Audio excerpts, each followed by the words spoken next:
अब पहाड़ी कबीला भी एसटी हो गया, गुजर बकरवाल कबीला भी एसटी है। अब यहाँ कोई बड़ी एसटी ट्राइबल यूनिवर्सिटी यहाँ राजौरी और पुंछ में हमने एस्टैब्लिश करनी है कि जैसे जम्मू से रियासी और रामबन बनहाल के पहाड़ों को चीरती हुई रेल बारामूला कश्मीर तक पहुंच गई, अब रेलगाड़ी पुंछ तक आनी चाहिए। तो क्या एसटी रिजर्व्ड सीटों पर सिर्फ गुज्जर बकरवाल कैंडिडेट खड़े होंगे या एसटी पहाड़ी भी उसमें इलेक्शन लड़ सकता है? देखिए, तो अब पहाड़ी कबीले के लोग हों या हमारे गुजर बकरवाल कबीले के जो सियासतदान हो, नौजवान हो, भाई बहन हो, सब राजौरी पुंछ में इलेक्शन लड़ सकते हैं। पहाड़ी कबीला भी हमारा लखते जिगर है, गुजर बकरवाल कबीला भी हमारा लखते जिगर है। जम्मू कश्मीर भारतीय जनता पार्टी के अध्यक्ष रविंदर रैना राजौरी और पुंछ के दौरे पर हैं। असम्बली इंतखाबात की तैयारियों में तमाम पॉलिटिकल पार्टीज़ मसरूफ़ हैं, अलग अलग जगहों पर जलसे और मीटिंग्स हो रही हैं। रविंदर रैना जी का राजौरी पुंछ का ये दौरा, इसके क्या मानी, क्या हम समझें कि भारतीय जनता पार्टी भी असम्बली इंतखाबात के लिए बिल्कुल तैयार है? ये इल्ज़ाम भी भारतीय जनता पार्टी पे लगता रहा है कि बीजेपी नहीं चाहती कि असम्बली इंतखाबात हों। सर, भारतीय जनता पार्टी तैयार है असम्बली इंतखाबात अगर election commission of India announce कर देते हैं? भारतीय जनता पार्टी पूरे तरीके से जम्मू कश्मीर में असम्बली इलेक्शंस की तैयारियों के सिलसिले में इस वक्त मैदान में है। पूरे जम्मू कश्मीर में बीजेपी का ज़बरदस्त आउटरीच प्रोग्राम चल रहा है। आवाम के साथ, अपने वर्कर्स के साथ लगातार हम गुफ्तगू कर रहे हैं और जम्मू कश्मीर के असम्बली इलेक्शंस की पूरी तैयारी भारतीय जनता पार्टी ने कर ली है। पूरी ताकत के साथ बीजेपी जम्मू कश्मीर में असम्बली के इलेक्शंस लड़ेगी और जम्मू कश्मीर की आवाम की मदद से, लोगों की दुआओं से बीजेपी की यहाँ शानदार जीत होगी। राणा साहब, ये बता दीजिएगा कि पहाड़ियों में एक ख़दशा है कि क्या जो रिज़र्व्ड सीटें हैं एसटी के लिए, उस वक्त तक पहाड़ी एसटी नहीं थे, अब पहाड़ियों को भी ज़ुमरे में आपकी सरकार ने शामिल कर लिया है, तो सीटें पहले रिज़र्व्ड हुई थीं, जैसे सुरनकोट है, जैसे मेंढर है और राजौरी में भी इसी तरह की सीटें हैं। तो क्या एसटी रिज़र्व्ड सीटों पर सिर्फ गुज्जर बकरवाल कैंडिडेट खड़े होंगे या एसटी पहाड़ी भी उसमें इलेक्शन लड़ सकता है? देखिए, इससे पहले भी जब इलेक्शंस होते थे तो राजौरी पुंछ में यहाँ हमारे गुजर बकरवाल कबीले के भाई बहन, वहाँ से जो बड़े सियासतदान हैं वो भी इलेक्शन लड़ते थे। पहाड़ी कबीले के भी जो बड़े लीडर्स हैं हमारे अलग अलग सियासी जमातों से वाबस्ता, उन्होंने भी इलेक्शन लड़े। चूँकि बीच में पॉलिटिकल रिजर्वेशन का एक सिलसिला यहाँ हुआ था और उसके बाद जब मुल्क के पार्लियामेंट ने पहाड़ी कबीले को भी एसटी के दायरे में लाया है, हालांकि जो नौकरियां, जो रिक्रूटमेंट्स, जो कॉलेजेस में एडमिशन्स, वो पहाड़ी कबीले के लोगों को और गुजर बकरवाल को अलग अलग है। जो नौकरियां हैं, जॉब्स अपॉर्चुनिटीज़, वो 10% कोटा गुजर बकरवाल का अलग है, पहाड़ी कबीले का अलग है। जो एडमिशन्स, कॉलेजेस, यूनिवर्सिटीज़, स्कॉलरशिप, वो 10% गुजर बकरवाल का कोटा महफूज है और पहाड़ी कबीले को अलग से 10% का कोटा है। लेकिन जहाँ तक सियासी इलेक्शन लड़ने की बात है, तो जब मुल्क के पार्लियामेंट ने पहाड़ी कबीले को भी एसटी के दायरे में लाया है, एसटी के जुमरे में पहाड़ी कबीला भी आ गया है, तो अब पहाड़ी कबीले के लोग हों या हमारे गुजर बकरवाल कबीले के जो सियासतदान हो, नौजवान हो, भाई बहन हो, सब राजौरी पुंछ में इलेक्शन लड़ सकते हैं। सबको ये इख्तियारात है, क्योंकि जिसकी जेब में, जिसके पास एसटी का सर्टिफिकेट है, वो चाहे ST1 हमारे गुजर बकरवाल कबीले को हो या ST2, ST2 पहाड़ी कबीले के जो सियासतदान हैं उनके पास हो, जिसके पास भी है वो इलेक्शन कंटेस्ट कर सकता है, इलेक्शन लड़ सकता है।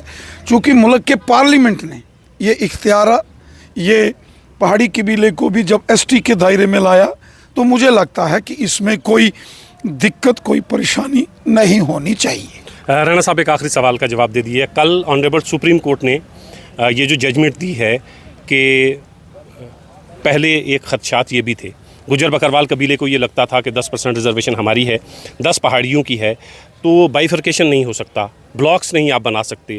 तो देखिए इससे आप सुप्रीम कोर्ट ने कल कह दिया है कोटा कि आप ब्लॉक बना सकते हैं, अलग से रिजर्वेशन दे सकते हैं। देखिए, कानून बनाने का काम मुल्क के पार्लियामेंट का है और मुल्क के पार्लियामेंट ने ये कानून बना दिया है।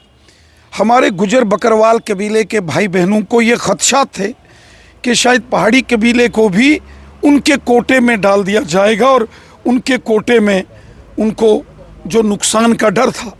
हालांकि home minister of India Amit Shah साहब, लेफ्टिनेंट गवर्नर मनोज सिन्हा साहब और मुल्क के प्राइम मिनिस्टर जनाब मोदी साहब ने और मैंने खुद कई बार इस बात को वाज़ेह किया था कि गुजर बकरवाल का कोटा हमेशा महफूज रहेगा, गुजर बकरवाल के कोटे के साथ कोई छेड़खानी नहीं होगी। और बिल आखिर जब मुल्क के पार्लियामेंट ने बिल पास किया तो वही हुआ। गुजर बकरवाल कल ऑनरेबल सुप्रीम कोर्ट ने भी गुजर बकरवाल के कबीले कोटे का 10% महफूज है, पहाड़ी कबीले को अलग से 10% का कोटा दिया गया है। और कल मुल्क के ऑनरेबल सुप्रीम कोर्ट ने भी 5 जजेस की बेंच ने इस बात को माना है कि अगर कहीं कोटा विद इन कोटा, आप वहाँ चले जाओ यूपी बिहार में, तो वहाँ जैसे दलित, महादलित, पिछड़ा, अति पिछड़ा, तो कोटा विद इन कोटा बाकी स्टेट्स में भी इस प्रकार से जहाँ जहाँ जिस जिस स्टेट्स में दरकार होता है या जहाँ जिस प्रकार की डिमांड्स होती है कानून दे सकता है। और कानून के नुक्ते नज़र से ये कोटा मिला है।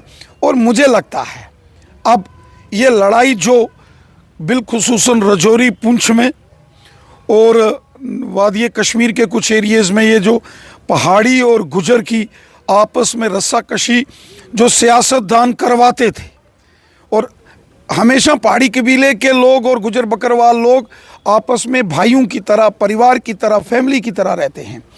लोगों की आपस में रिश्तेदारियां हैं, लोगों का नज़दीकी रिश्ता है। लेकिन जब भी यहाँ इलेक्शन आते थे तलवारें खींच दी जाती थी, ये पहाड़ी कबीला, ये गुजर बकरवाल कबीला। अब मोदी हुकूमत ने हमेशा हमेशा के लिए ये दरार ख़त्म कर दी, ये लड़ाई झगड़ा ख़त्म कर दिया।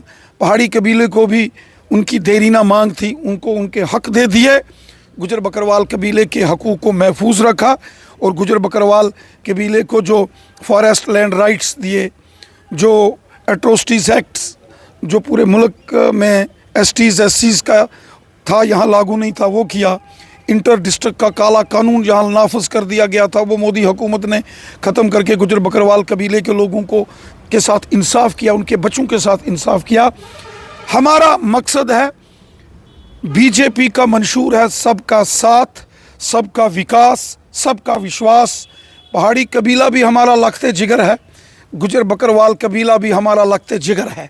हमें सबकी इज़्ज़त है, हिंदू, मुसलमान, सिख, ईसाई, पहाड़ी, गुजर, बकरवाल, ओबीसी, हमें सबकी इज़्ज़त है, मुझे सबका एहतराम है, मैं सबकी इज़्ज़त करता हूँ।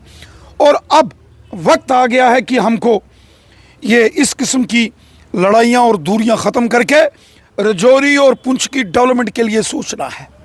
अब हमें सोचना है कि रजौरी पुंछ जिसको 70 साल नाइंसाफ़ी के दौर से गुजरना पड़ा है, 70 साल रजौरी और पुंछ के साथ बहुत बड़ी नाइंसाफ़ियाँ हुई हैं। अब वक्त आ गया है, पहाड़ी कबीले के लोग हों या गुजर बकरवाल कबीले के लोग हों, हिंदू हों या मुसलमान हों, मिलकर एकजुट होकर, या हमारे सिख भाई हों, हिंदू, मुसलमान, सिख, ईसाई, हम सबको मिलकर रजौरी और पुंछ की बेहतरी के लिए सोचना पड़ेगा, अपने बच्चों के अच्छे मुस्तकबिल के लिए सोचना पड़ेगा। हमारी कोशिश रहनी चाहिए कि जैसे जम्मू से रियासी और रामबन बनहाल के पहाड़ों को चीरती हुई रेल बारामूला कश्मीर तक पहुंच गई, अब रेलगाड़ी पुंछ तक आनी चाहिए। मोदी हुकूमत ने अभी नेशनल हाईवे को पुंछ पहुंचा रहे हैं, यहाँ मेडिकल कॉलेज हमने पुंछ के अंदर एस्टैब्लिश करना है। यहाँ अब पहाड़ी कबीला भी एसटी हो गया, गुजर बकरवाल कबीला भी एसटी है। अब यहाँ कोई बड़ी एसटी ट्राइबल यूनिवर्सिटी यहाँ रजौरी और पुंछ में हमने एस्टैब्लिश करनी है। यहाँ साईं मीरा साहब की ज़ियारत है, यहाँ साईं इलाई बख्श साहब की ज़ियारत है, यहाँ बूढ़ा अमरनाथ श्राइन है, यहाँ बाबा नंगाली साहब है, यहाँ शादारा शरीफ है, यहाँ माता मंगला देवी जी का स्थान है। ऐसे बड़े मुकद्दस जगहें, उनको रिलीजियस पिलग्रिमेज टूरिज्म के नक्शे पर लाना है। हमारे रजौरी पुंछ में ऊपर वाले की ज़बरदस्त रहमत है, 7 लेक्स। इन 7 लेक्स को अगर आप डेवलप करोगे, एक एक झील ढल झील से भी ज़्यादा टूरिस्ट को अट्रैक्ट करने की ताकत रखती है। यहाँ का मौसम, यहाँ का खुशनुमा मंजर, यहाँ के खुशनुमा माहौल ये इजाज़त देता है कि ना केवल पूरे मुल्क से बल्कि दुनिया से टूरिस्ट यहाँ आ सकते हैं। यहाँ की इकानमी को बूस्ट मिल सकता है, यहाँ के बच्चों को अच्छा रोज़गार मिल सकता है, यहाँ के बच्चों को अच्छी तालीम मिल सकती है।